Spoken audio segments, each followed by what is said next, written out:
Assalamualaikum warahmatullahi wabarakatuh. Waalaikumsalam warahmatullahi wabarakatuh. Ketemu kita di pertemuan perdana diskusi podcast tentang kiasah kebangsaan.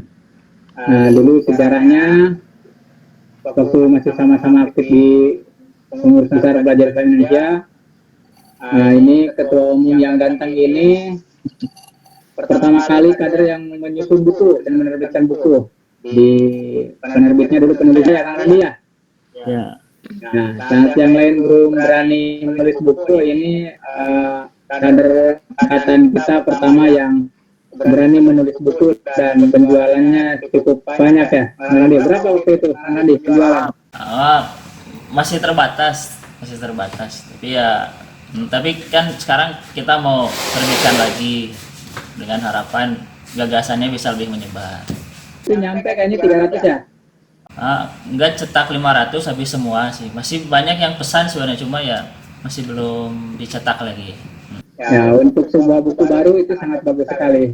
Jadi teman-teman, sebelum ini ceritanya dulu waktu di PBP ini saya saingan dengan Kang Randi. Kalau dari segi ganteng saya, kalau lagi pintar ya pintar dia gitu. Bebas lah.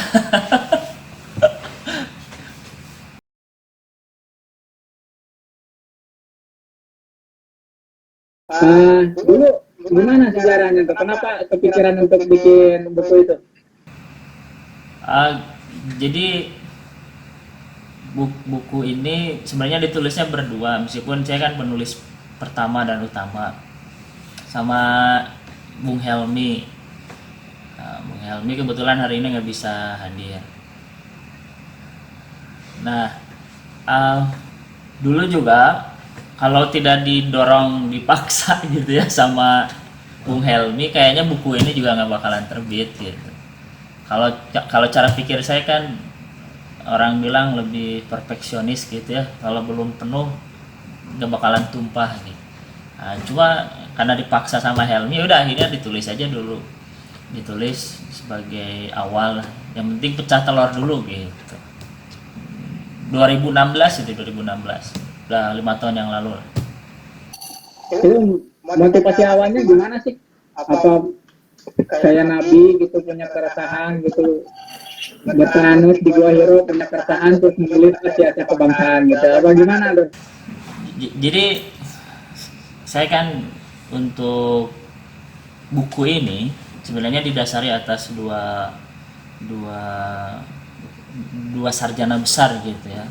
Pertama Imam Al-Ghazali dengan Ibnu Khaldun. Jadi buku ini sebenarnya sebatas bacaan saya terhadap dua ulama tersebut begitu. Kemudian saya pergunakan bacaan saya terhadap dua ulama tersebut untuk melihat kondisi hari ini.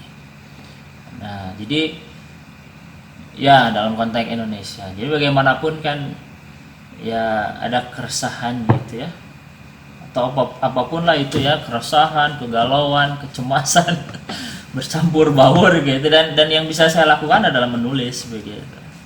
Mau jadi penguasa nggak tertarik gitu, mau jadi mau jadi pengusaha kayaknya nggak ada wajah gitu. Kalau sarjananya yang mau politik ya harus ada hasrat kuasa sebetulnya Pak. Ya kuasanya dalam level yang berbeda gitu. Menulis juga kan itu kuasa gitu, cuma dalam level yang berbeda. Ya itu bagian orang lain lah, saya tidak mau mengambil bagian orang lain. Tapi penguasa kaki itu lebih digemari Pak sama ibu-ibu, sama perempuan-perempuan. Oh itu top itu Pak. Nanti banyak penggemarnya itu. Harus ada hasrat kuasa secara praktis. Nah, jadi begitu, latar belakangnya begitu. Saya berpikir harus ada yang saya lakukan untuk bangsa ini. Kebetulan kan saya juga dari sejak kecil, sejak SMP baca buku-buku tentang para pahlawan bangsa segala macam. Jadi kebayang gitu, saya harus melakukan apa. Dan Dan salah satu hal yang penting sebelum melakukan banyak hal ya menulis gitu. Jadi orang bisa tahu apa sih sebenarnya yang saya lakukan, apa sih sebenarnya yang saya pikirkan gitu. Kalau hanya sekedar ngobrol kan kayak gini kan, saya bisa saja berkelit gitu kan. Tapi kalau ditulis ya silakan, ada pertanggungjawaban, ada sesuatu yang bisa dilihat, diukur segala macam gitu. Lebih susah untuk berkelit begitu. Tapi memang menulis buku itu seperti menyimpan bom waktu sebetulnya, menyimpan bara dalam sekam. Meskipun ledakannya sudah hari ini, ya ledakannya bisa jadi tahun-tahun yang akan datang. Mungkin itu ya yang harapan ya. Harapannya salah satunya lah itu gitu. Salah duanya banyak. Sebagai orang sarjana ilmu politik pasti punya pandangan jangka panjang seperti itu mungkin ya Pak. Tentu lah kan buku ini juga kan disusun bukan untuk jangka pendek gitu, tapi tinjauannya jangka panjang gitu. Makanya kan kok 2016 terbit 500 cuma dicetak kan sedikit sekali sebenarnya. Nah, terus sekarang 2021 baru mau diterbitkan ulang dengan revisi sedikit-sedikit gitu. Kan lama banget gitu. Nah, dan sebenarnya buku ini juga buku ringkasan sebenarnya gitu. Karena kalau mau dibahas secara lebih rinci nanti ada buku lain yang saya rencanakan untuk saya tulis. Ada interpretasinya, ada bukunya gitu. Nah, jadi dari buku ini itu, dari buku Siasat Kebangsaan ini mungkin nanti jadi minimal jadi 4 buku lah, minimal jadi 4 buku. Kayaknya sih katanya Ibnu Khaldun kan bikin Muqaddimah. Nah, terjemahan dari Muqaddimah itu sebetulnya kan masih banyak buku-buku terjemahan, buku-buku interpretasi dari Muqaddimah itu, mungkin seperti itu nggak? Ya, jadi Siasat Kebangsaan itu sebenarnya salah satu terjemahan dari Muqaddimah lah yang saya lakukan gitu. Upaya untuk bukan membangkitkan kembali ya, menempatkan secara layak gagasan Ibnu Khaldun begitu. Menempatkan secara layak gagasan Ibnu. Kalau memang selama ini tidak ditempatkan secara layak, ya kesimpulannya begitu sih. Bukan menurut saya, menurut ada salah seorang peneliti Ibnu Khaldun, Farid Alatas, Said Farid Alatas. Menurut beliau begitu katanya. Dan saya setuju. Sebelum terlalu jauh nih Kang, saya tuh pertanyaannya sih sederhana. Kenapa memilih meneliti dua pemikiran Imam Al-Ghazali dan Ibnu Khaldun? Padahal kan dari ilmuwan Islam aja yang sama-sama sosiolog, sama-sama filosof atau sejarawan itu banyak selain beliau. Atau kalau dikomparasi lebih luas, pemikir-pemikir Barat, politik ahli siasa, ahli politik, ahli sosial, ahli filsafat itu kan banyak. Nah, kenapa Kang Randi ini memilih Ibnu Khaldun dan Imam Al-Ghazali? Apa karena bacanya baru 2 orang itu? Apa memang yang cocok dengan karakter pribadi atau memang yang cocok dengan karakter Indonesia gitu? Khawatirnya nanti ketika dikomparasikan dengan Indonesia, nah itu nggak kompatibel maksudnya gitu. Nah, jadi pertama ya bacaan saya memang terbatas lah ya, dan dalam keterbatasan saya memilih 2 itu satu. Oke. Kemudian yang kedua, selain karena itu saya melihat ada sesuatu yang istimewa ya, dari Imam Al-Ghazali sama Ibnu Khaldun. Secara intuisi gitu ya. Bicara intuisi dulu ya, secara intuisi gini, kalau kita baca Imam Al-Ghazali ya Ulumuddin atau yang lainnya gitu ya, terutama ya Ulumuddin lah ya. Kalau kita baca Imam Al-Ghazali, seolah-olah Imam Al-Ghazali itu akan menjawab apa yang kita tanyakan gitu. Coba baca bukunya kayak gitu. Jadi kita baca buku, kita mikir ke sini, oh ternyata di halaman berikutnya dijawab sama Imam Al-Ghazali gitu. Untuk menguasai persoalan kehidupan manusia sampai ke seluk-beluk paling detail mungkin gitu ya. Nah gitu, karena mungkin Imam Al-Ghazali menulisnya dengan sepenuh kekuatan gitu ya, benar-benar berjihad melalui ya Ulumuddin itu. Jangan dulu mikirin setoran, Mak. Hah? Tulis nggak mikirin setoran, nggak mikirin bayar kontrakan, nggak mikirin bayar susu bayi, jadi fokus.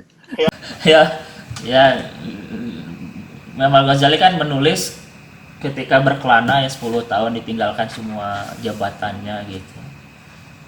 Jadi ya memang ikhlas gitulah mungkin menulisnya. Jadi kalau dari hati nyampainya ke hati lagi gitu. Tapi kehidupannya kan dibiayai sama negara kan? Enggak. Dulu sebelum berkelana, setelah berkelana ditinggalkan semuanya. Kan 10 tahun berkelana. 10 tahun berkelana, sisa berapa tahun lagi mengajar. Kan kayak kalau Kalmak kan fokus menulis kehidupannya di backup sama Angel kan, dari Angel. Nah ini Imam Al-Ghazali waktu itu kenapa bisa menulis sedalam itu, pasti kan fokus kehidupan keluarganya waktu itu gimana, Barat? Sedikit mengulas sejarah Imam Al-Ghazali. Ditinggalkan. Jadi gini, jadi usia 40 Imam Al-Ghazali itu mengalami goncangan jiwa selama beberapa bulan. Sama tabib, oh ini nggak sakit apa-apa, ini sakit mental katanya gitu. Waktu itu udah sampai melebihi rektor UI lah gitu ya. Gitu. Jadi rektor Ketawari juga. Kayak enggak, jadi penasehat, jadi Wam Timpres gitu. Jadi Wam Timpres ya. Penasehat raja waktu itu ditawarin jadi penasehat raja. Nah, tapi usia 40 sudah mendapat seluruh pangkat akademis, pangkat dunia, pangkat kekuasaan gitu lah ya. Ditinggalkan oleh Imam Al-Ghazali. Ditinggalkan karena berpikir bukan ini yang hendak dituju dalam kehidupan saya. Nah, akhirnya memutuskan di usia 40 tahun itu untuk meninggalkan keluarganya. Keluarganya ditinggalkan, diberikan nafkah. Ya udah berkelana aja dari mulai kalau sekarang wilayah Irak itu sampai ke Palestina, terus kembali lagi. Nah, itu waktu 10 tahun seperti itu. Jadi Imam Al-Ghazali melakukan observasi gitu ya, melakukan PAR gitu, Participation Action Research. Kalau bahasa sekarang kayak gitulah. Jadi benar-benar terjun. Nah, benar-benar terjun ke masyarakat dan memahami kalau bahasa saya jiwa sebati dari masyarakat waktu itu seperti apa. Nah, dan menulis itu. Jadi memang tidak dibiayai oleh keluarga, kemudian tidak dibiayai oleh negara, ditinggalkan semua itu. Jadi sudah dianggap dunia itu sudah apa ya, sudah tidak ada apa-apanya begitulah. Kalau Imam Al-Ghazali dengan Ibnu Khaldun itu beda jarak kehidupannya berapa tahun? 300 tahunan. Lumayan. Jadi dulu Imam Al-Ghazali. Ya, Imam Al-Ghazali. Lebih dulu Imam Al-Ghazali. Oh, lebih dulu Imam Al-Ghazali. Nah, kita sedikit bahas Imam Al-Ghazali itu. Kenapa tadi saya bilang kemungkinan Kang Randi ini seperti menyimpan bom waktu atau bara dalam sekam? Karena Imam Al-Ghazali punya sejarah seperti itu yang saya tahu kan. Waktu Andalusia itu menjelang sakit parah di eranya dinasti Umayyah kan, itu ditolong oleh dinasti Bani Marin kalau nggak salah seperti itu ya. Yusuf bin Tashfiqin kan. Nah, Yusuf bin Tashfiqin ini cucu muridnya Al-Ghazali. Tapi Al-Ghazali mengajarnya bukan di Andalusia, tapi di sekitaran sebelah Maroko, dekat ke Alexandria itu. Nah, dari pengajaran Al-Ghazali, keledakan Bani Marin menguasai Andalusia itu sekitaran 100 tahunan. Nah, itu kenapa saya curiga Bang Randi ini menyimpan bom waktu, karena Al-Ghazali pernah seperti itu. Ya. Jadi gini, oke. Jadi secara rinci terkait sejarah Imam Al-Ghazali menarik sebenarnya ya, menarik untuk dilihat. Ada satu buku juga kan yang ditulis oleh siapa? Majid Irsan Al-Kilani ya. Nah, itu buku penting yang bisa kita baca menjelaskan tentang kontribusi Imam Al-Ghazali terhadap peradaban Islam di penghujung perang salib. Jadi Imam Al-Ghazali itu ada di Palestina sebelum setahun atau 2 tahun sebelum Palestina ini dikuasai oleh tentara salib. Jadi kita bisa bayangkan di wilayah paling luar gitu dan paling ini. Nah, Imam Al-Ghazali ada di sana. Ya. Memang setelah itu pengaruh Imam Al-Ghazali terus gitu ya sampai melahirkan sosok ulama yang sangat terkenal di Indonesia. Abdul Qadir Al-Jilani atau Abdul Qadir Al-Jailani. Nah, itu masuk dalam rombongan atau dalam barisan pergerakan Imam Al-Ghazali. Abdul Qadir Al-Jailani yang sufi itu bukan? Ya. Oh iya. Yang sahabat pada jalan itu ya. Al-Ghazali. Oh itu muridnya.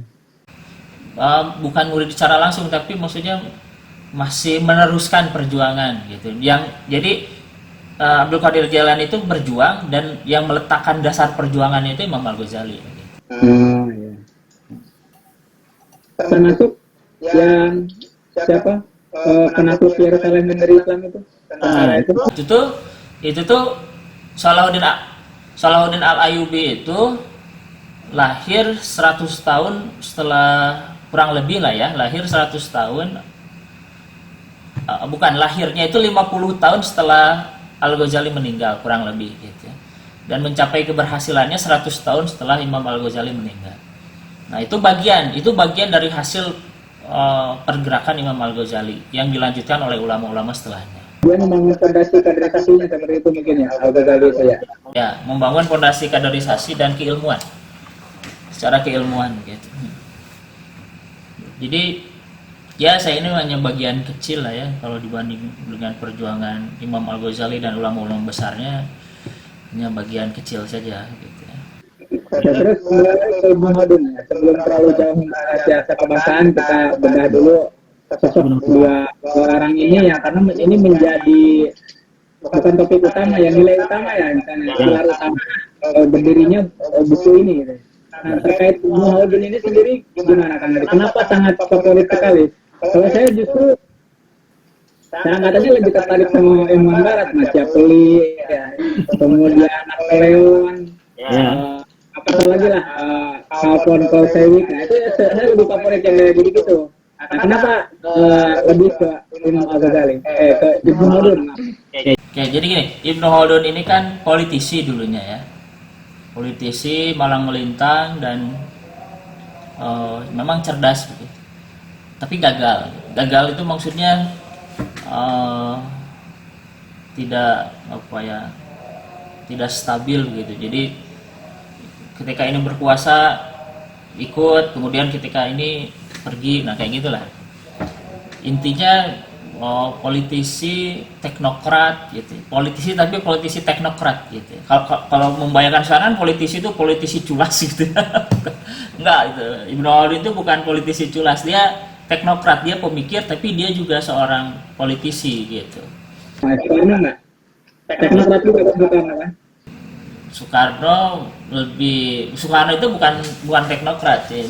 Kalau Soekarno menurut saya dia lebih diplomat gitu ya. Soekarno lebih diplomat, bukan teknokrat. Kalau teknokratnya kan Ruslan Abdul Ghani. Teknokratnya Ruslan Abdul Ghani. Nah, jadi Ibnu Khaldun ini teknokrat, politisi, tapi gagal. Katakanlah gagal, bukan gagal sebenarnya. Kemudian di penghujung kehidupannya 10 tahunan atau 5 tahunan gitu ya, dia menulis apa yang dipelajarinya itu dalam praktik maupun dalam bacaannya. Salah satu tujuannya itu untuk memberikan panduan bagi para penguasa. Jadi memang Ibnu Khaldun itu sebenarnya, kalau menurut saya itu buku wajib gitu. Jadi kalau tokoh nasionalnya Kang Wildan mau jadi presiden, buku wajibnya itu Ibnu Khaldun. Jadi nanti dites sama DPR-nya itu, coba jelaskan gagasan Ibnu Khaldun tentang solidaritas sosial. Nah kalau nggak bisa jawab, nggak bisa tuh jadi calon presiden gitu. Nanti sama KPU kayak gitu. Bukunya Machiavelli juga, Yeltsin, itu adalah rekomendasi buat penguasa. Nah bedanya gini. Bedanya kalau Ibnu Khaldun itu dia membahas karakter inti dari manusia dan masyarakat, sehingga membentuk sebuah bangsa dan bagaimana bangsa itu memiliki sifat-sifat. Bedanya dengan Karl Marx misalkan, Karl Marx itu tidak melihat seperti itu, tapi Karl Marx lebih melihat fakta. Ini udah agak filosofis, agak pusing ya. Jadi gini, Karl Marx itu dia lebih melihat fakta di Eropa. Ada kapitalisme, bukan begitu. Jadi fakta di Eropa ada feodal, ada kapitalis dan seterusnya. Kemudian ditanggapi oleh Karl Marx sehingga menyusun teorinya, begitu kan? Tapi kalau Ibnu Khaldun enggak. Meskipun dari sejarah Arab segala macam, tapi Ibnu Khaldun berusaha untuk melihat hal yang lebih substansi, hal yang lebih universal. Dari mana kok bisa? Ya karena Ibnu Khaldun mengakses kepada satu ilmu yang universal, yaitu Al-Quran dan Sunnah atau hadis. Kalau Karl Marx kan nggak mengakses ke ilmu yang universal itu. Nah itu bedanya. Makanya gagasan Ibnu Khaldun dia lebih universal. Bukan lebih universal, dia universal menurut saya. Sedangkan gagasannya Karl Marx, dia lokal, dia parsial. Gitu. Karena ada pokok yang berbeda. Nah, ini saya menarik nih terkait cara metode penelitian lah kalau bahasa kampusnya kan. Bagaimana Karl Marx tadi melihat satu kondisi lokal Eropa, kemudian digeneralisasi bahwa itu berlaku untuk seluruh dunia kan. Nah, sementara Ibnu Khaldun dia kan juga penelitiannya lah kalau bahasa sekarang, penelitiannya juga kan di sub Arab kan. Timur Tengah lah ya, negara-negara Arab gitu ya, bangsa-bangsa Arab. Gak nyampe ke Jawa kan, gak nyampe ke Bali gitu ya, gak nyampe ke Sunda. Kemudian bagaimana bisa Ibnu Khaldun itu melihat konteks Arab, kemudian digeneralisasi untuk bahwa itu berlaku untuk seluruh bangsa dan negara. Ya meskipun tadi dikatakan bahwa Ibnu Khaldun itu bertautan dengan nilai-nilai yang universal sehingga bisa menembus substansinya. Gimana itu? Coba perbedaan kesalahan penelitian Marx misalnya atau Machiavelli yang barat dengan lebih substansinya Ibnu Khaldun. Ya, saya menjelaskannya begini. Ketika berbicara tentang masyarakat sosial, kan berbicara manusia. Pokoknya itu kan berbicara manusia. Nah, ketika berbicara manusia, bagaimana manusia dibicarakan? Marx misalkan, bagaimana membicarakan manusia? Marx membicarakan manusia kan kerja kan gitu. Jadi kata Marx, substansi dari manusia itu kerja. Yang mana kerja itu bukan termasuk substansi dari manusia itu kerja. Yang dimaksud dengan kerja itu adalah berinteraksi harmonis dengan alam. Nah, tapi alam yang dimaksud oleh alam yang dimaksud oleh Marx itu gimana? Nah, ini kan semakin mendalam lagi, kan gitu ya. Nah, itu cara pandang manusia dari Marx, gitu ya. Sebagaimana yang disebutkan oleh Erich Fromm. Nah, kalau Ibnu Khaldun mendasari gagasan tentang sosial kemasyarakatan ini kan berdasarkan gagasan manusia, dan gagasan manusia dari Ibnu Khaldun didasari atas gagasan Islam. Gitu. Nah, gagasan ini yang paling membedakan sebenarnya. Sehingga ketika pokok pembicaraan tentang manusianya itu berbeda, hasilnya pun akan berbeda. Kesimpulan tentang produk-produk yang dihasilkan dari pokok yang berbeda ini akan menjadi berbeda, begitu. Sehingga substansi dan karakter manusia itu kan sama di mana-mana pun, gitu ya. Dimanapun itu sama. Sehingga ketika itu dipergunakan untuk di Jawa, di Bali, di manapun, itu akan memiliki nilai universal yang lebih kuat, gitu. Meskipun dengan segala keterbatasan pengetahuan Ibnu Khaldun, gitu ya, bisa jadi ada hal yang keliru, begitu. Misalkan Ibnu Khaldun berbicara tentang manusia dan kondisi geografis. Mungkin pengetahuan geografis Ibnu Khaldun waktu itu yang terbatas dengan keadaan waktu itu. Nah, sehingga kesimpulan dari Ibnu Khaldun juga menjadi salah, gitu. Nah, saya ambil contoh sedikit ya. Saya buku Dima itu sudah punya dan sudah dibaca, tapi belum semuanya. Saya membaca beberapa, bisa jadi generalisasi. Tapi saya menemukan cara berpikir Ibnu Khaldun itu juga realis gitu ya, materialistik gitu ya. Dalam arti contoh laju sejarah itu dipengaruhi oleh faktor-faktor material. Salah satu seperti itu. Kemudian salah satu yang lebih spesifik adalah ada bab yang mengatakan bahwa kalau orang sudah menjabat itu kecenderungannya untuk lebih cenderung untuk memanfaatkan jabatan itu untuk kepentingan pribadi, baik itu bisnis atau apa. Itu ada bab khusus judulnya seperti itu. Nah, itu dia berpikir seperti itu karena kondisi waktu itu Daulah Abbasiyah lagi carut marut, atau seperti apa? Atau memang itu general? Oke, jadi gini, ya Pak. Jadi konteks itu pasti ada kan? Ya, konteks itu pasti ada. Nah, cuma bagaimana konteks ini tidak menjadi universal. Oke, tapi dia menjadi konteks saja. Ya kan gitu. Nah, persoalannya dalam gagasan Marx misalkan konteks itu menjadi satu teori yang kemudian teori ini dianggap universal. Gitu kan. Padahal teori ini sebenarnya tidak universal, padahal dia sebenarnya parsial. Nah, Ibnu Khaldun itu cara berpikirnya tidak seperti itu. Lihat konteks, tapi konteks itu menjadi konteks. Ya kan? Konteks itu tidak kemudian menjadi teori. Kenapa? Karena ada pengetahuan sejarah sebelumnya. Sejarah para nabi, sejarah bangsa-bangsa terdahulu yang diakses oleh Ibnu Khaldun, dan juga ada gagasan dari cara pandang Islam terhadap manusia, masyarakat, segala macam. Oke, jadi ibaratnya gini, ini konteks ya. Oke, ini konteks. Nah, kalau Marx misalkan dari konteks ini jadi teori ini kemudian dianggap universal. Tapi kalau Ibnu Khaldun ini konteks, oke. Tapi sebelum menjadi pemikiran, sebelum menjadi ilmu pengetahuan yang sifatnya sosial gitu ya, si konteks ini tuh akan melewati beberapa tahap dulu gitu.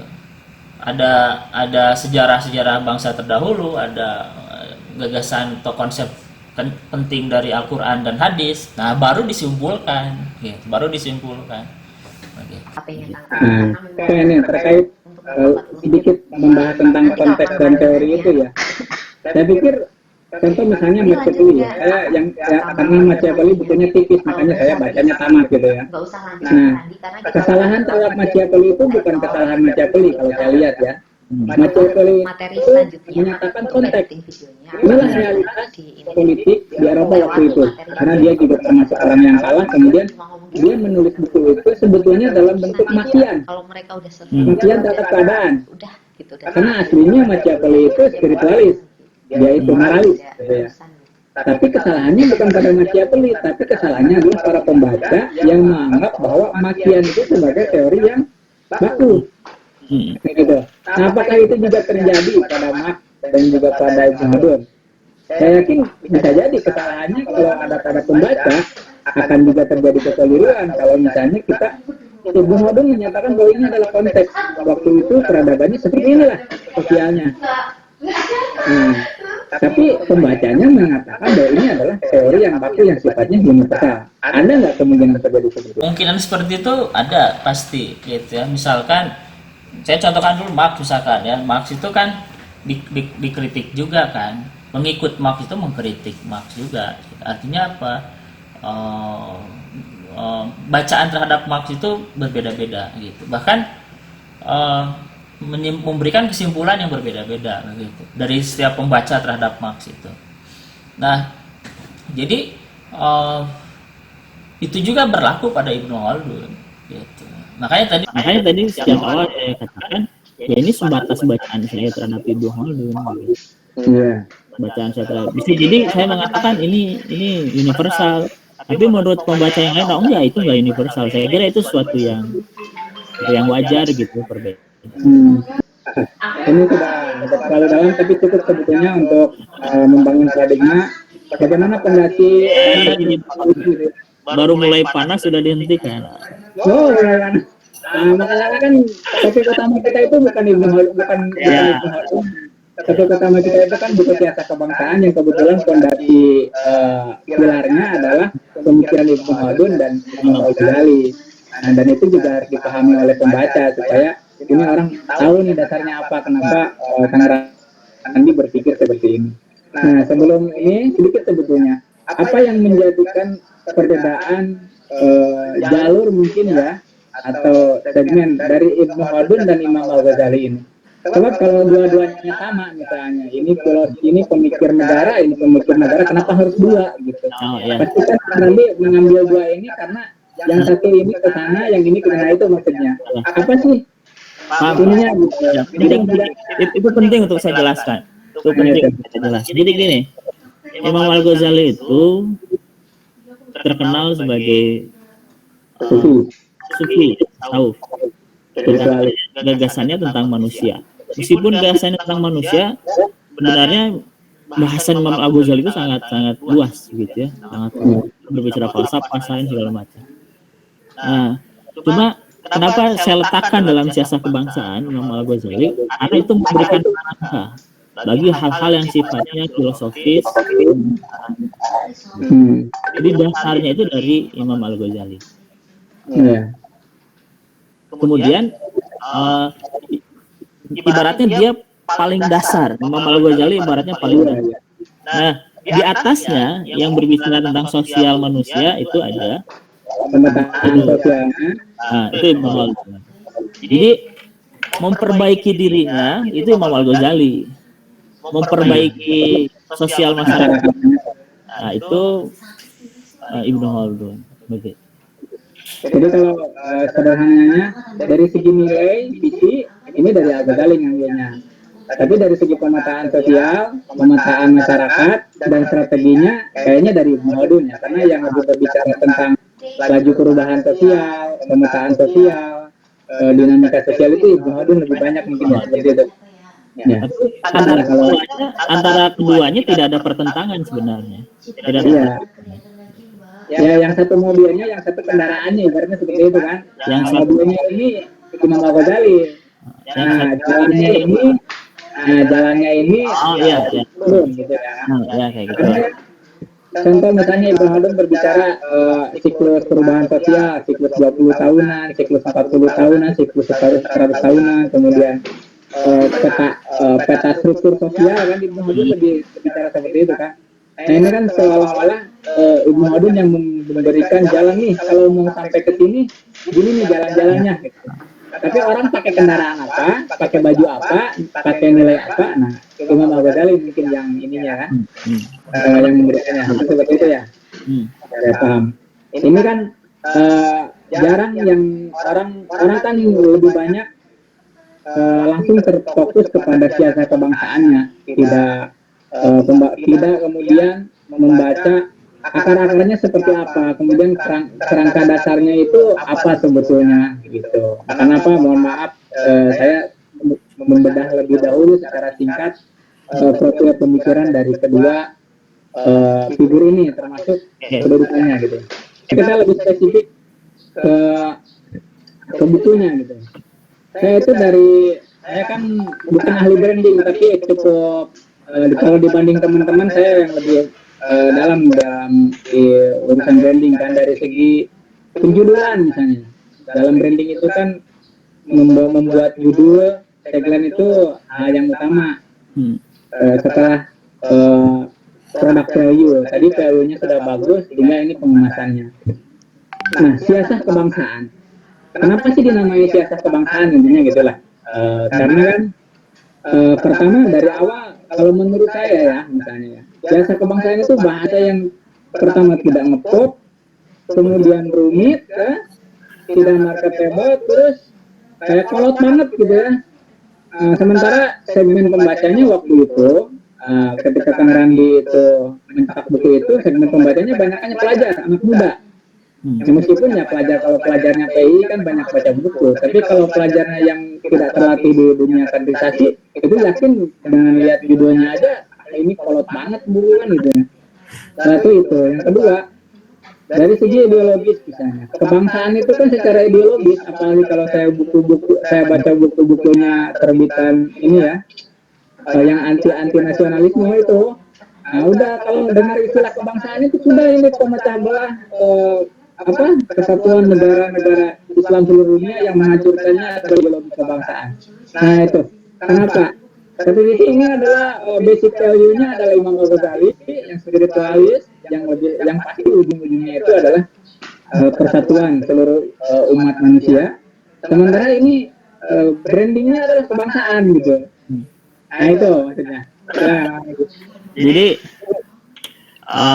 jadi gini, saya ingin cerita dulu kan waktu itu minta kata pengantar ya, buat pengantar sambut gitu ya, kata-kata dari ketua jurusan siasah di UIN Sunan Gunung Jati. Ini kan alumni dari sana ya. Waktu itu Bapak, aduh kok saya lupa, udah lama nggak ketemu, bentar. Bentar. Mana ya? Bapak Khairul Saleh, buat jurusan Hukum Tata Negara atau Siasah. Nah, yang menarik kata beliau bisa dibaca ya di sini. Jadi istilah siasah kebangsaan ini istilah yang baru di UIN. Sebelumnya yang sudah ada sekarang itu, saya bacakan aja ya di paragraf terakhir.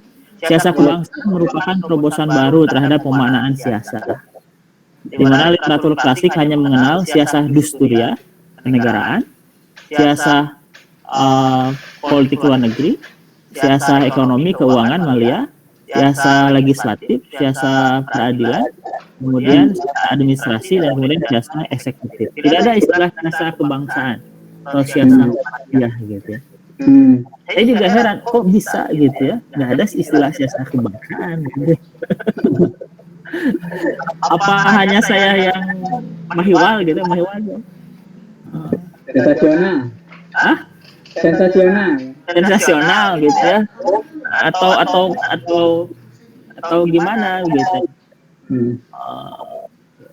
Kesimpulan saya, ternyata tidak, karena memang tadi Ibnu Khaldun itu belum ditempatkan secara layak, sehingga istilah siasah kebangsaan itu sebenarnya hasil dari bacaan saya terhadap Ibnu Khaldun, sehingga menggunakan istilah siasah kebangsaan. Menurut saya kalau misalkan Ibnu Khaldun ditempatkan secara layak, istilah siasah umatiyah, siasah kebangsaan itu sudah dari dulu harusnya ada. Jadi di UIN itu harusnya ada gitu. Nah, jadi saya juga agak kaget sih kenapa gitu ya. Istilah siasah kebangsaan ini saya yang memunculkan begitu. Dan saya ketik di mana? Di Perpus Nasional juga, ternyata saya yang memulai gitu istilah siasah kebangsaan. Tadi kalau dihubungkan dengan marketing, tidak ada pemikiran tentang marketing. Kesimpulannya begitu gitu. Jadi memang karena refleksi terhadap Ibnu Khaldun ya, maka muncul istilah siasah kebangsaan itu. Lalu hubungannya dengan nasionalisme segala macam dibahas di buku ini juga, yang dimaksud kebangsaan itu apa? Kebangsaan versi ini berarti ya nanti dijelaskan di bukunya. Oke, kalau begitu kan bisa saya simpulkan. Pertama, tadi kan kalau dari kata kepala jurusan ya, kepala jurusan ya. Ini istilah baru karena biasanya ada siasah ekonomi, siasah politik, siasah tata negara dan sebagainya, dan belum ada siasah kebangsaan. Itu bisa jadi karena kebangsaan ini atau misalnya bangunan peradaban ini adalah buahnya. Kalau siasah diartikan kebijakan atau misalnya politik, kan politik ekonomi, politik tata negara, politik apa. Nah, kebangsaan ini hanya buahnya aja, makanya tidak perlu ada siasah. Mungkin seperti itu mungkin ya. Jadi siasah kebangsaan kalau dalam cara berpikir itu di dalamnya itu terkandung berbagai siasah-siasah yang dilakukan itu. Karena untuk mengelola sebuah bangsa harus ada ekonominya, harus ada hukumnya, harus ada apa. Tapi dia khas ya, dia khas. Jadi cara berpikirnya khas gitu terkait. Makanya Ibnu Khaldun ini dianggap sebagai pemetak sosiologi, karena cara berpikirnya khas sosiologi. Oke, berarti tinggal lagi persoalan di branding ya tadi. Kalau di branding mungkin ke depan namanya bisa agak dimodifikasi mungkin namanya ya. Bener nggak kalau kayak gitu? Kalau saya sih ya diedukasi saja. Jadi kenapa tetap menggunakan istilah siasa kebangsaan, itu bagian dari mengedukasi konsumen gitu. Tapi untung itu nggak pakai T. Kalau siasat kebangsaan orang mikirnya sudah, oh ini berpolitik ini katanya gitu. Ya, gitu. Jadi tapi kalau di teori branding itu sebetulnya seberapa pun menariknya produk isinya, tapi kalau dari awal orang tidak tertarik, nggak mungkin orang mau makan itu. Contoh misalnya, betapapun di dalam minimarket itu banyak makanan yang bergizi, tapi kalau orang tidak tertarik datang ke minimarket itu karena depannya kotor, depannya kolot, tidak menarik, mungkin mana ada yang mau Kan masuk. itu kan tergantung STP-nya kan. STP kalau dalam marketing kan ada STP kan, segmentasi targeting position. Jadi sebenarnya siasa kebangsaan juga menunjukkan STP tertentu. Gitu. Iya. Kalau mau Iya, saya bilang ini kalau anak muda yang ngetop udah pastinya kolot banget, cocoknya buat dosen, buat aktivis, akademisi, misalnya politisi, gitu. memang itu positioningnya, gitu. Memang itu segmentasinya. Soalnya menurut survei di Gramedia itu yang laku itu cuma 3, komik, buku motivasi, sama kitab suci, udah 3 itu yang paling laku itu. Buku-buku pemikiran itu udah paling sedikit lakunya itu. Pemikiran mah ini apa proyek rugi katanya gitu. Iya. Jualan rugi gitu. Nah, terus yang tadi juga siasa kebangsaan ini ya terkait kebangsaan memang sebetulnya agak mengganggu sih secara ideologi kalau bagi saya ya, meskipun pada akhirnya dalam buku itu punya tafsir tersendiri terhadap kebangsaan yang dimaksud itu seperti apa, tidak seperti kebangsaan yang dibicarakan gitu ya. Oke, lanjut. Apa sih modal utama gitu untuk setidaknya lah membaca siasa kebangsaan ini, atau misalnya mengimplementasikan siasa kebangsaan ini? Dasar utama apa sih, modal utama yang harus dimiliki oleh setiap orang agar bersiasat kebangsaan lah intinya gitu? Jadi pertanyaan pokok yang penting sih dan menjadi apa ya, pemikiran yang mengganggu saya sebenarnya. Kenapa orang makan karena lapar, kenapa orang haus, kenapa orang minum karena haus kan? Nah, ini kenapa orang harus bersiasat kebangsaan? Sehingga orang itu merasa bahwa bersiasat kebangsaan ini, karena ini proyek besar Pak, ini menghasilkan menuntut waktu yang lama dan pengorbanan energi yang lama Pak. Sehingga orang harus punya alasan kuat untuk bersiasat kebangsaan ini gitu. Ya, jadi kalau ngambil dari yang kata sebagian orang hadis kan, hubul watfan minal iman gitu. Ya. Menurut tokoh nasional itu hadis atau bukan? Bukan masalah hadis ya Mas. Ya ada sebagian yang mengatakan hadis gitu, atau saya pernah mendengar. Yang penting hadis itu sahih atau dhaif, yang penting menguntungkan saya Pak. Mendengar berarti itu. Nah, jadi mencintai bangsa itu bagian dari iman. Nah, terlepas dari hadis atau bukan, saya melihat bahwa niatan itu penting. Kan itu penting karena bangsa itu kan keluarga. Bangsa itu adalah keluarga. Jadi memang manusia itu secara alaminya hidup dalam berbangsa-bangsa. Itu seperti manusia dalam keadaan alaminya hidup dalam keluarga. Maka bangsa itu seperti keluarga gitu. Cuma keluarga yang lebih besar. Nah, maka kalau tidak mencintai keluarga kan gitu. Itu kan aib ya. Itu aib. Perilaku yang buruk, tidak mencintai keluarga. Nah, maka tidak mencintai bangsa juga ya begitu, itu aib, perilaku yang buruk. Nah, jadi kenapa harus melakukan kebangsaan? Karena kita cinta kepada bangsa, sebagaimana juga kita cinta kepada keluarga. Ya coba kenapa kita harus cinta kepada keluarga kan? Anak-anak satu darah, anak satu apa gitu. Kita juga ada minta bagian dari keluarga itu kan sebelum lahir. Jadi salah satu hal terpenting kenapa kita harus melakukan sisa kebangsaan karena kita cinta terhadap bangsa. Nah, nanti kan pasti ada kontroversi nih, apalagi dari kaum fundamentalis ya.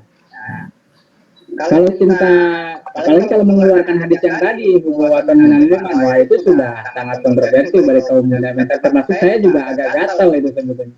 Kecuali orang itu bisa menjelaskan sampai ke titik paling terdalam dari struktur kebangsaan itu. Nah, kalau mencintai bangsa, mencintai keluarga ya pasti kalah lah secara ideologi, secara teologi. Yang paling utama ya harus mencintai Allah dulu kan. Itu jelas dalam Al-Qur'annya, dalam hadisnya, dan itu Al-Qur'an itu tidak ada Al-Qur'an doib, Al-Qur'an sahih. Al-Qur'an itu semuanya sahih gitu. Nah, kalau mencintai Allah itu sudah jelas ayatnya di Al-Qur'an kan. Kalau mencintai bangsa itu masih hadis pun masih kontroversi, ini doib apa sahih gitu ya. Nah, kalau suruh memilih dia tidak mau. Sebetulnya untuk kalau mengambil jalur syaratnya mencintai kebangsaan, tetap paling utama itu mencintai Allah. Meskipun sebetulnya mencintai kebangsaan itu kalau dirunut kepada pemahaman yang paling fundamental, titik paling terdalamnya bisa sampai bahwa keluarga inti manusia ini adalah Tuhan sebetulnya, keluarga dasarnya gitu. Kan seperti itu kan harusnya gitu. Cuman orang ketika menjelaskan kebangsaan tidak sampai ke sana. Jadi gini sebenarnya, bangsa itu kan umat sebenarnya ya. Bangsa itu kan kaum sebenarnya. Nah, bangsa itu umat kaum. Kalau saya baca sejarah Nabi kan bahkan Nabi Ibrahim dan sampai Nabi Muhammad, para nabi rasul itu mencintai umat, gitu, mencintai kaum gitu ya. Gitu. Nah, cinta itu yang harus muncul gitu, cinta itu yang harus muncul. Gitu. Betapa tidak cinta Nabi kepada umat gitu. Ketika dalam sebuah hadis kan malaikat ini mau lempar gunung gitu. Kan Nabi enggak kan, jangan kan gitu. Itu kenapa? Itu karena ada cinta gitu, ada cinta Nabi terhadap umat. Nah, kata Ibnu Qayyim yang pertama kali ikatan itu sebelum ikatan ke seluruh manusia ya ke ikatan yang sifatnya yang sifatnya bangsa gitu, yang sifatnya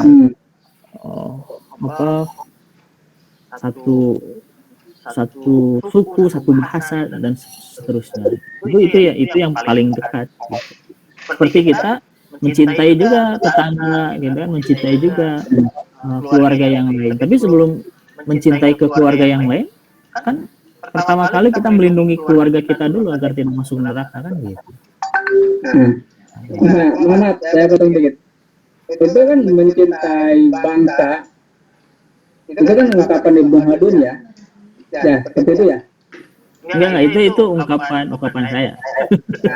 Khawatirnya ini yang akan diperjelas. Masalahnya kalau itu ungkapan Ibnu Khaldun kembali lagi. Kalau misalnya itu ungkapan Ibnu Khaldun itu konteks atau teori universal. Nah itu pertanyaannya. Soalnya kalau mencintai bangsa, kalau ibaratnya seperti ini, saya agak ragu kalau misalnya dikatakan bahwa Rasulullah mencintai umat. Nah, yang saya pahami Rasulullah itu mencintai Allah. Adapun dia kenapa melakukan banyak pengorbanan untuk umat? Karena umat ini adalah titipan Allah. Kepada Rasulullah gitu ya. Sehingga otomatis dia melindungi umat. Tapi yang dia cintai itu bukan umatnya. Yang dia cintai itu tetap Allah. Adapun dia mengurus umat adalah jalan dia untuk mengungkapkan cintanya kepada Allah. Gitu. Jadi itu kan yang saya seperti itu. Karena jelas di Qurannya atau di hadisnya bahwa anak orang-orang duafa ini yatim, miskin dan sebagainya adalah orang-orang yang dititipkan oleh Allah kepada orang yang lebih mampu.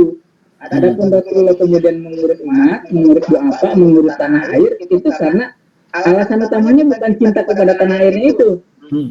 Alasan utamanya adalah saya cinta kepada Allah, tapi untuk mengungkapkannya ini saya mengurus tanah air karena tanah air ini milik Allah gitu. Jadi dasar utamanya cinta kepada Allah. Ya setuju sih, tidak ada pertentangan gitu. Nah, Ya kan tiga yang paling harus kita cintai itu kan Allah, Rasul, sama jihad kan gitu ya. nah ya. Rasul sama jihad. Nah ini itu bagian dari jihad lah begitu ya. Gitu, ini itu bagian dari jihad gitu. Jadi mencintai jihad dengan cara melakukan siasat kebangsaan. Gitu. Nah, jadi bukan arti menyaingi cinta Allah, cinta Nabi, kemudian cinta jihad, nggak begitu. Cara berpikirnya bukan begitu. Tapi maksudnya begini, kalau dia mencintai Allah, seorang mencintai Nabi, seorang mencintai jihad, gitu ya. Tapi di dalam dirinya tidak ada rasa gitu ya terhadap bangsa, akan sulit untuk melakukan siasat kebangsaan. Gitu. Tapi orang ini selamat ya selamat gitu. Tapi dia akan sulit untuk melakukan siasat kebangsaan. Kenapa? Karena dalam dirinya tidak ada rasa cinta itu kepada bangsa, sehingga tidak menjadi sesuatu yang sangat mengganggu dalam pikiran. Paham nggak? Ini nih, paham sih sebetulnya. Sebetulnya itu agak belum bisa diterima juga. Mohon maaf ya, agak terjadi perdebatan ya. Tapi gini lah.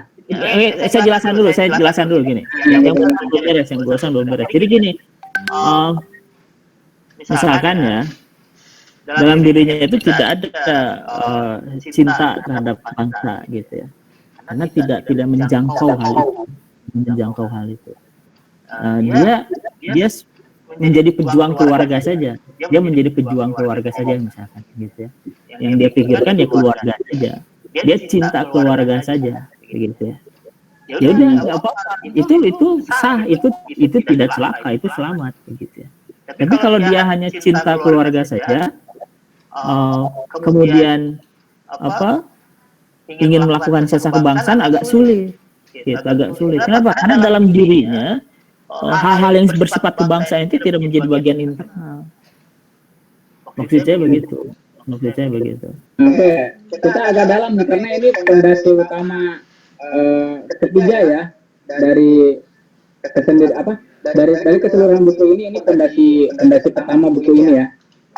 Persoalan cinta ini kepada siapa yang menjadi dasar utama melakukan siasat kebangsaan. Ada cinta Allah, cinta Rasul, kemudian cinta kebangsaan. Nah, cinta kebangsaan ini menjadi cinta yang primer apa cinta yang sekunder gitu. Cinta perantaranya.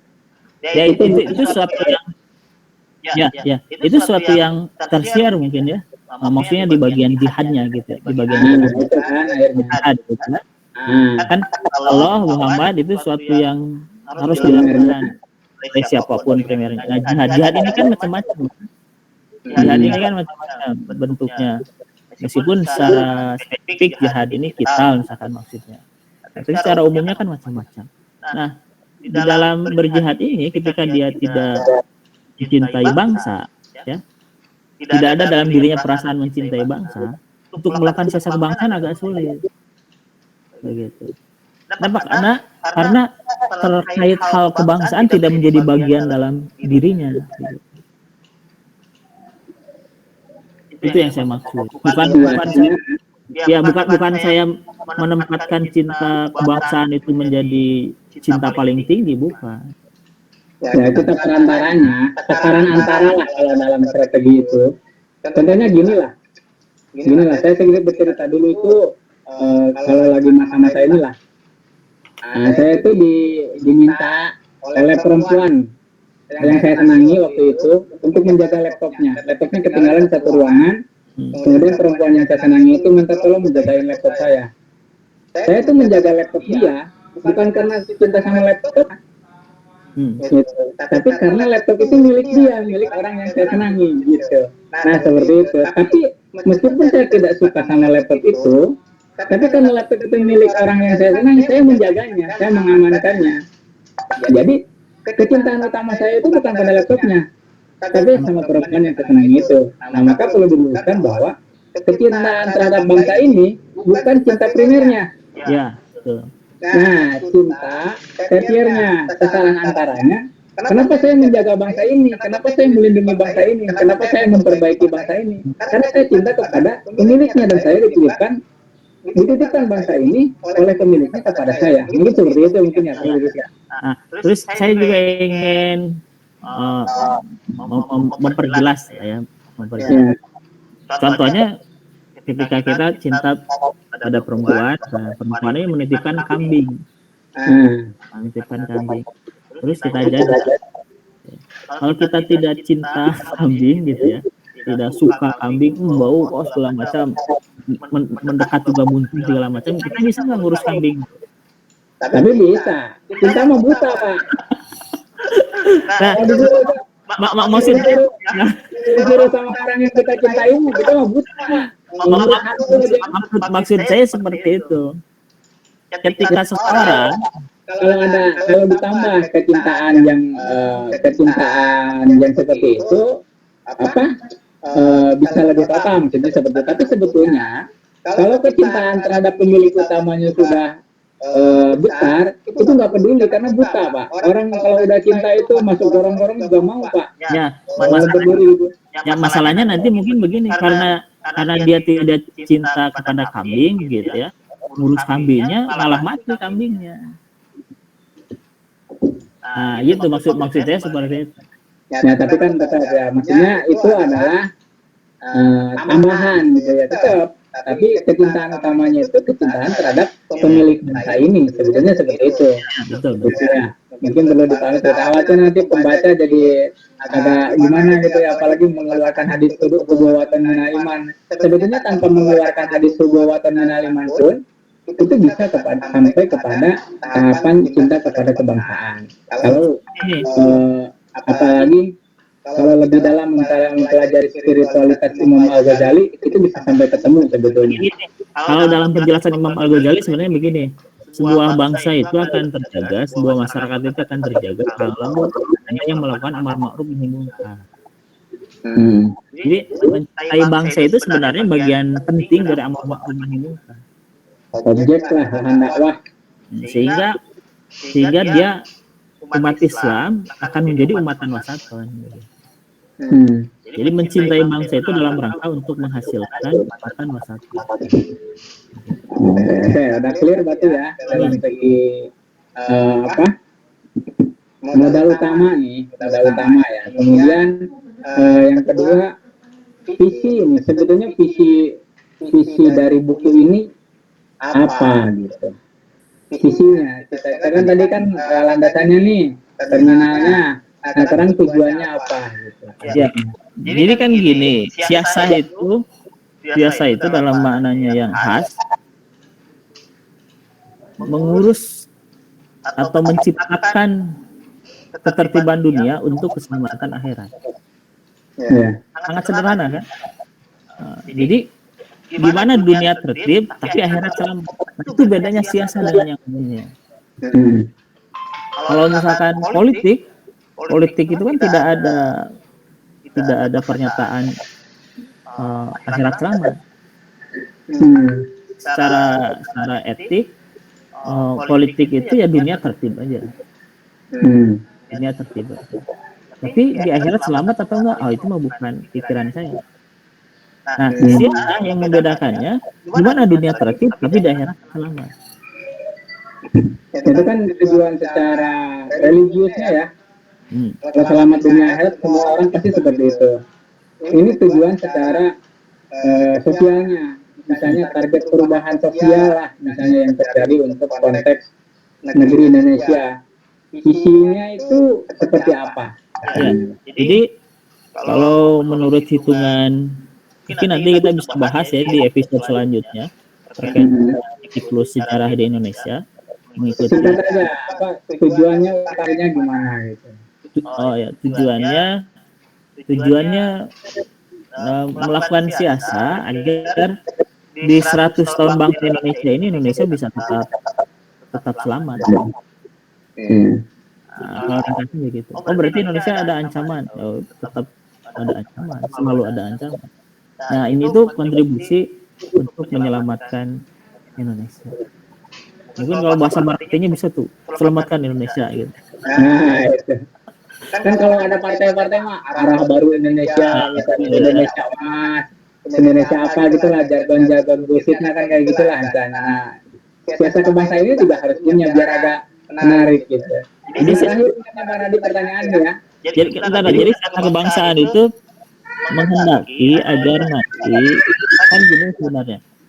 Kurun waktu menurut perhitungan Ibnu Khaldun Indonesia. Iya. Kurun waktu yang kritis itu antara tahun 2025 sampai 2000. Itu kritis dari apa? Kritis bagi sejarah bangsa Indonesia. Jadi kalau kita berhasil melewati 20 tahun ini, kita bisa mempertahankan bangsa Indonesia. Kalau tidak mampu melewati masa kritis ini, mungkin kita akan menjadi bangsa yang baru atau bangsa Indonesia ini terbelah-belah. Bangsa Indonesia ini di apa ya? Ya menjadi bangsa yang hilang begitu. Pilihannya banyak.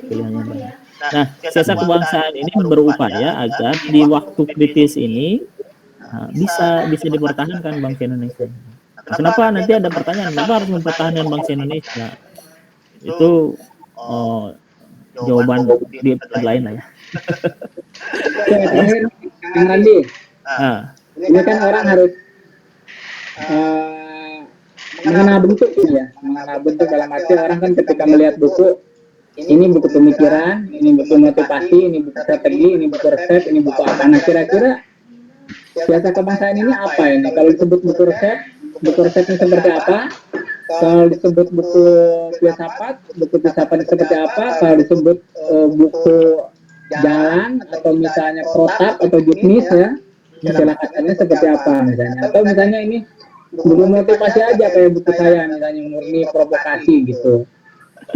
Kira-kira apa tuh terakhirnya? Ini buku pemikiran strategis. Oh, pemikiran strategis. Nah, oke, bisa dijelaskan. Nah, oke, satu lagi. Kalau lanjut. Buku pemikiran strategis. Jadi yang cocok membaca buku ini memang yang ingin melakukan sesuatu. Tapi kalau mereka mau melihat hal yang sifatnya pemikiran juga bisa, karena ada pemikiran strategisnya, bukan hanya strategisnya saja. Gitu. Tapi yang paling cocok ya yang memang mau berbuat sesuatu untuk Indonesia ini. Jadi intinya itu pemikiran strategis. Nah ini satu lagi, untuk di pemikiran, untuk di strategisnya ini basis teorinya misalnya ya, apakah dari Ibnu Khaldun, apa misalnya ada pemikir lain misalnya? Oke. Yang pokok dari Imam Al-Ghazali dan Ibnu Khaldun. Misalnya atau kan kalau saya berbicara strategi yang agak yang non-Islam misalnya kan Sun Tzu misalnya ya, atau yang lainnya lah, ada pemikiran strategi yang banyak banget gitu ya. Apakah mengambil juga dari sana? Itu hanya tambahan aja sebagai komentar. Sebagai komentar. Bukan bukan yang pokok, bukan yang pangkat. Gitu. Al-Ghazali dan tetap jadi pilar-pilar yang kuat ini tetap dari dua pemikiran tokoh ini ya, Imam Al-Ghazali sebagai basic value-nya, kemudian Ibnu Khaldun sebagai basis strateginya, seperti itu mungkin ya Kang Randi ya. Iya. Oke lah, mungkin untuk episode pertama dicukupkan sekian mungkin ya Kang Randi. Cukup panas ini, saya juga berkeringat, lama sekali saya nggak diskusi seperti ini. Biasanya otak saya penuh dengan mikirin cari susu bayi, cari pampers, dan mikirin kontrakan. Sekarang malah harus agak sebelum ditutup sebenarnya ya kita nanti lah ya di episode berikutnya bertambah lagi berbagai pertanyaan gitu ya. Saya juga sebenarnya nggak tahu untuk menjelaskan gitu. Kadang apa yang saya ditulis di buku ini itu karena apa yang saya pikirkan ini nggak ditulis di sini begitu. Karena ini kelakasan begitu. Betul. Ya nanti lah, karena 40 menit ini kurang cukup sebetulnya untuk membahas satu fondasi yang melahirkan satu buku. Karena satu buku itu pasti fondasinya berbagai latar belakang pemikiran kan. Kalau latar belakang teori, latar belakang kondisi itu sebetulnya sudah cukup. Mungkin nanti kita akan buka edisi lagi untuk membahas. Saya sebetulnya tadi tertarik untuk membedah lebih dalam tentang karakter pemikirannya Imam Al-Ghazali dan Ibnu Khaldun, kemudian memperhatikannya supaya kita lebih paham tentang buku ini gitu ya. Gitu. Mungkin nantilah request kepada panitia tim Merah Pustaka. Cukupkan sekian mungkin ya dulu ya Kang Andi. Nanti juga para pemirsa bisa menitipkan pertanyaan ya begitu ya. Ya bisa, nanti kan ini di kolom YouTube ada, di kolom YouTube kan nanti ditayangkan ada kolom-kolom pertanyaan sebagai request. Oke, Kang Randi, terima kasih atas waktunya. Kami Terima kasih sekali, nih lama tidak ketemu. Enaknya memang ketemu langsung, tapi karena cuaca alamnya kurang mendukung, kita harus long distance relation kayak orang pacaran. Ya, semoga bermanfaat. Semoga sehat terus di sana ya, Kang Randi dan keluarga. Keadaan ini juga segera membaik agar kita bisa melakukan kegiatan ini lebih sempurna lah, lebih nikmat, tatap muka, ada kopi, ada goreng pisang, ada ikan bakar dan sebagainya lah. Tutup aja, kita tutup dengan bacaan kafaratul majlis bersama-sama. Subhanakallahumma wa bihamdika asyhadu an la ilaha illa anta astaghfiruka wa atubu ilaik. Mohon maaf apabila ada kesalahan. Assalamualaikum warahmatullahi wabarakatuh. salah.